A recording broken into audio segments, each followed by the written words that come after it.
Sejak pemerintah Provinsi Nusa Tenggara Timur menetapkan pariwisata sebagai lokomotif penggerak perekonomian, pemerintah Kabupaten Belu di bawah komando Bupati Belu Willy Lai dan Wakil Bupati Belu JT Oseluan saat itu langsung tancap gas dengan membangun beragam destinasi dan fasilitas wisata. Salah satu destinasi wisata yakni Patung Bunda Maria, pelindung segala bangsa, berlokasi di Bukit Fatuloko, Dusun Gurita, Desa Dua Laus, Kecamatan Kakuluk Mesak, Kabupaten Belu. Pembangunan Patung Bunda Maria pelindung segala bangsa di perbatasan Republik Indonesia Timor Leste tidak dilanjutkan sejak tahun 2021.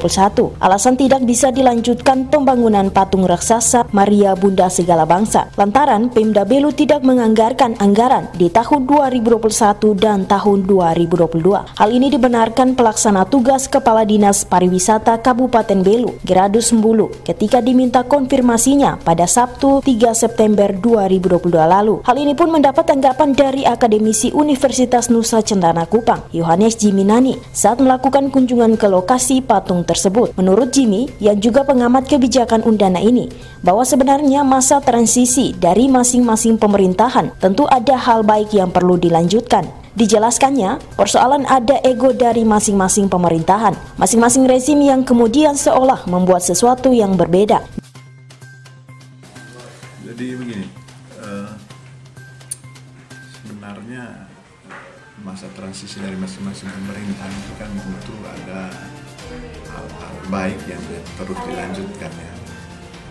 Sekarang jadi persoalan ada ego dari masing-masing pemerintahan yang kemudian masing-masing rezim yang kemudian seolah-olah mau membuat sesuatu yang berbeda.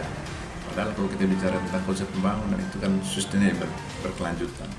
Jadi kalau misalnya ada hal-hal yang baik yang bisa dijadikan sebagai program bagi keberlanjutan pembangunan di Kabupaten Belu ini misalnya, itu bisa saja dilanjutkan dengan lebih ditingkatkan prosesnya. Kalau misalnya ada yang lemah, dianggap lemah, bisa saja dilakukan evaluasi apakah program-program ini bisa dilanjutkan atau diganti dengan program lain yang bisa saling mendukung dengan program-program lain yang sudah dicanangkan oleh rezim yang baru. Jadi misalnya kita bicara tentang pariwisata, tentu masing-masing rezim kan punya kajiannya. Ya, misalnya Patung Bunda Maria yang di Teluk Gurita itu, ya, itu kan saya pikir itu salah satu spot pariwisata yang strategis dan bisa juga berkontribusi. Selain strategis juga berkontribusi bagi PAD Kabupaten Belu. Nah, kenapa tidak dilanjutkan saja gitu? Kenapa tidak dilanjutkan? Padahal sudah cukup banyak membuang anggaran sebelumnya dan menjadi salah satu spot yang menarik buat wisatawan. Ya, baik itu domestik, masyarakat Belu itu sendiri atau masyarakat dari luar Belu.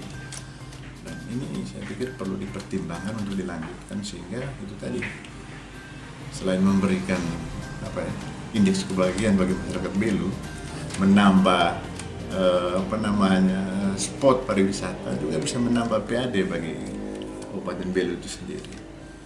Jadi ego rejim itu saya pikir perlu ditanggalkan sehingga jangan sampai ada kebutuhan masyarakat yang kemudian dikorbankan hanya karena masing-masing rejim punya egonya sendiri.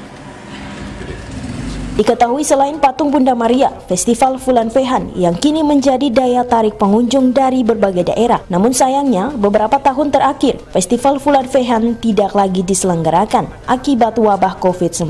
Dan usai COVID, Festival Fulan Fehan saat ini ditiadakan oleh pemerintah Kabupaten Belu dikarenakan pemerintah tidak mengalokasikan anggaran. Dari Atambua, tim PNTV melaporkan. Selain itu, juga ada